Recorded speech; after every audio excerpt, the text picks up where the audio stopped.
명쾌한 해설을 해주실 뉴스 전문가 두 분 오늘도 스튜디오에 나와 있습니다. 먼저 백성문 변호사 오늘 시간 함께하겠습니다. 안녕하십니까? 네, 안녕하세요. 어서 오십시오. 자, 이어서 김수민 시사평론가도 오늘 시간 함께합니다. 안녕하십니까? 어서 오십시오. 반갑습니다. 자, 더불어민주당 이재명 대표가 당선 나흘 만에 검찰 소환 통보를 받았습니다. 민주당에서는 이 상황을 두고 이렇게 표현했습니다. 전쟁이다. 이제부터 전쟁이다. 이렇게 표현을 했습니다. 검찰이 이른바 야당 대표를 향해서 전쟁을 선포한 것으로 민주당은 정의를 내렸습니다. 이 문자 메시지가 공개되면서 지금 어제 오늘 굉장히 시끄럽습니다. 어떻게 보십니까? 이런 상황, 전쟁으로 규정한 부분에 대해서 어떻게 평가하실까요? 사실 이재명 대표가 대표 출마하기 전부터 가장 이제 우려가 됐던 부분은 소위 사법 리스크라는 부분이었죠. 그렇죠. 그 얘기는 일단 이재명 그 대표에 대한 수사가 계속 진행 중이었다라는 건 이미 뭐 민주당 내에서 다 공지의 사실로 알고 있었던 것이고, 네. 그때부터 이제 일단 이재명 대표에 대한 이 수사 혹은 앞으로 이제 있을지도 모르는 재판에 대한 대응은 정치보복 프레임으로 어찌 보면 이제 민주당에서 대응을 계속 해왔었는데 네. 그에 대한 일환이라고 보면 될 것 같고요. 다만 이제 뭐 이재명 대표 같은 경우도 어느 정도 소환 통보는 예상이 됐던 부분입니다. 그렇죠. 왜냐하면 또 이 공직선거법 위반 부분은 지금 공소시효도 얼마 남지 않았기 때문에 네. 뭐 이에 대해서 일단은 전쟁이라는 표현을 써서 이제 격한 반응을 보이고 있습니다만, 사실 이재명 대표 입장에서는 출석해서 정면 돌파하는 것이 어찌 보면 국민들 입장에서는 가장 좋은 대응이 아닌가 싶습니다. 자, 어떻게 보면 이런 상황은 누구나 다 예측할 수 있었던 상황 아닙니까? 맞죠. 자, 검찰 또는 경찰의 수사 지금 진행되고 있기 때문에 소환 통보는 분명히 있을 것이고 그에 대해서 어떻게 대응할 거냐의 문제였는데, 자, 그래서 이 전쟁이라고 민주당에서 표현한 것에 대해서 진중권 전 동양대 교수는 의도적이다라고 비판을 했습니다. 지겹네요. 그 전쟁이라는 건 뭡니까? 전쟁에서 힘이 정이거든요. 이게 원래 사법적인 게임이지 않습니까? 그렇다면 사실과 증거에 입각해서 기소하고 변호하고 그다음 판사가 판결을 내리는 건데, 그런 게임으로 안 가겠다라는 거예요. 힘의 게임으로 만들겠다는 의지를 좀 표명한 거고요. 조국 시즌 2가 시작되는 거예요. 그때 얼마나 피곤했습니까? 또 시작입니다, 이게. 자, 그러니까 진중권 전 교수는 이렇게 정의했습니다. 조국 전 법무부 장관 시즌 2다. 사실 이 검찰이 소환 통보를 한 게 더 지금 알려지면서 논란이 되는 이유가 저 문자 메시지가 공개되면서 전쟁으로 규정을 내렸기 때문이에요. 그래서 저게 의도적으로 저 문자 메시지를 공개한 게 아니냐. 네 당 대표가 직접 나서서 이건 전쟁이다라고 말을 하면 이상한 일이지만 저렇게 자연스럽게 문자 메시지 공개하면서 규정을 했다. 네. 이렇게 지금 보는 거거든요. 휴대전화에 본인이 아니라 좀 비껴서 있는 다른 사람이 볼 수 없도록 하는 필름이 있습니다. 네. 근데 뭐 현재 여의도나 정치권 정치부 기자들이라든지 이쪽에서 나오는 얘기는 원래는 이재명 대표가 그런 것을 부착을 했었던 걸로 알고 있다는 얘기도 나오고 있어요. 아하. 근데 이번엔 어떻게 해서 찍혔을까? 예, 그 부분에 대해서는 좀 의구심을 갖고 있는 사람들도 있는 것 같습니다. 근데 네. 뭐 이거를 이재명 대표가 의도적으로 보여줬는지 여부를 떠나서 어쨌든 전쟁이라고 보고 있는 그 인식은 드러났다라고 네. 볼 수 있겠고요. 진중권 교수가 조국 시즌 2라고 얘기를 했던 것도 우리 편의 잘못은 일단 덮겠다, 힘으로 쪽수로 어떻게 막아보겠다, 수호하겠다 이런 의도로 한 얘기인 것 같은데, 근데 네. 저는 조국 시즌 2처럼은 흘러가지 않을 거라고 생각을 합니다. 네. 두 가지 때문인데요. 첫 번째는 조국 사태 때는 초창기에 워낙 많은 보도들이 나왔기 때문에 어떤 조국 교수 일가의 혐의에 대해서 잘 모르는 사람들이 좀 많이 있었습니다. 근데 이재명 대표 관련 의혹들은 이미 대선 기간을 거쳐서 굉장히 여러 가지지만은 다들 보도가 많이 됐던 사안이기 때문에 네. 국민들이 잘 알고 있는 사안에 가깝다고 볼 수 있고요. 네. 두 번째는 조국 사태 때는 민주당이 거의 뭐 일치 단결을 하다시피 했는데 네. 이번에는 그 전당대회 과정에서도 나왔지만 이낙연계라든지 비주류 쪽에서는 사법 리스크에 대한 우려가 이미 있는 거거든요. 네. 그렇다면 그때 조국 사태처럼 민주당이 일치 단결을 하지는 못할 것이다. 네. 이렇게 전망을 해봅니다. 자, 저 문자 메시지가 공개되면서 문자 메시지의 내용도 내용이지만 그 대화방에 관련돼서 사람들이 많이 관심을 갖습니다. 특히 저 문자 메시지를 보낸 인물에 대한 관심도 지금 높아지고 있는데, 지금 보면은 김현지 보좌관이라고 돼 있습니다. 김현지.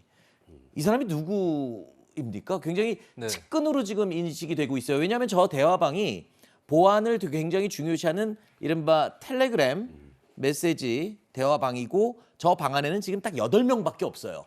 그러니까 굉장히 이재명 대표와 가까운 측근들만 이용하는 대화방이 아니겠냐. 그리고 두 번째, 김현지라는 인물이 누구냐. 네. 이런 관심이 많습니다. 김현지 보좌관은 성남에서 이제 참여자치 시민연대라고 하는 그 시민단체에 있었던 인물이고 시민사회 인물이라고 볼 수 있겠죠. 이재명 대표의 오랜 측근이다라고 보시면 될 것 같습니다. 뭐 이를테면은 대장동 의혹 때 이름이 많이 알려졌었던 정진상 전 부실장이라든지 이런 인물과 거의 동급이다.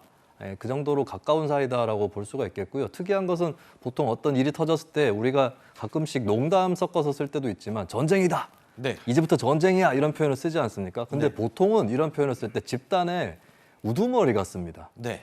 감히 참모라든지 부하 입장에서 전쟁입니다 이렇게 쓰기는 어려운 거거든요. 네. 근데 김현지 보좌관이 이렇게 전쟁입니다라고 할 수 있는 것은 그만큼 가까운 관계다. 네. 동지적 관계다 이렇게 볼 수 있을 것 같습니다. 텔레그램 메시지 방 제목이 818호예요. 818호. 네, 8185. 네.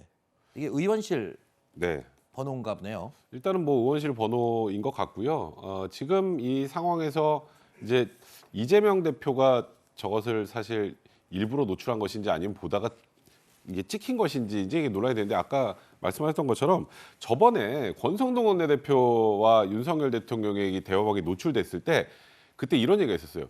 이재명 당시 의원의 이 핸드폰을 다 비춰서 여기 이제 보안 필름 있는 그렇죠. 그 이제 대비가 됐었던 적이 있었는데 근데 갑자기 왜 저 메시지가 공개될 때는 보안 필름이 사라졌을까요? 네. 이제 그러다 보니까 그러니까 지금 어찌 보면 이재명 대표 입장에서는 본인의 이제 지지자나 이런 지지 세력에게 지금의 상황을 전쟁으로 규정하고 선포한 겁니까? 네, 선포한 거죠. 아하. 저는 그래서 뭐 물론 뭐 이재명 대표 입장에서 좀 억울할 수 있어요. 제가 이런 얘기를 하면. 네. 근데 제 그 판단으로는 네. 지금 그 동안에 이제 메시지 노출돼서 여러 차례 논란이 있었던 거는 뭐 충분히 다 알고 계실 것이고요. 네. 그리고 그 전에 전례를 본다면 이거는 어찌 보면 지지자들에게 보내는 일종의 메시지다. 아하. 그러니까 이건 고의로 노출을 했을 개연성이 좀 높다고 보는 게 일단 문자 온 시간하고 또 노출 시간이 또 한 3-4시간 정도 차이가 나더라고요. 그렇죠. 근데 굳이 저걸 4시간 이유가 지나서 있을까? 다시 꺼내봤을 네. 이유가 없다. 개인적으로 그런 두 분 다 생각이 공통적으로 이 지금의 이재명 의원, 이재명 대표가 이 직면한 사법 리스크. 자, 이게 본격적으로 이제 신호탄을 쏘고 시작되지 않습니까? 이 상황에 대해서 자, 이건 전쟁이다. 다 모여라, 뭉쳐라. 뭐 이런 메시지가 아니겠냐. 이렇게 보고 계시네요. 두 분 다. 자, 윤석열 대통령은 오늘 출근길 도어 스태핑에서 이번 이 상황, 이재명 대표와 관련된 이 상황에 대해서 질문을 받았습니다. 윤 대통령은 어떻게 대답했을까요? 대선에서 수사를 직접 촉구하시기도 했던 사안과 관련해서 이재명 당대표가 검찰의 소환 통지를 받았는데 글쎄 지금 대통령으로서 경제와 이 민생이 우선이고 형사 사건에 대해서는 저도 여러분과 마찬가지로 언론 보도를 통해서 보는데 기사를 꼼꼼하게 읽을 시간도 없습니다. 자, 그러니까 지금 신경 쓸 겨를 없다. 민생 챙기느라 정신이 없다. 이 말을 하는 것 같아요. 그러니까 상당히 지금 거리를 두고 있습니다. 이 상황과는. 사실 이렇게밖에 얘기할 수 없을 것 같아요. 그렇죠. 아유, 그거 제가 꼼꼼히 챙기고 있습니다라고 하면은 그 마치 이상한 수사에 거죠. 대해서 어떤 영향력을 네. 행사하는 것처럼 보일 수 있고요.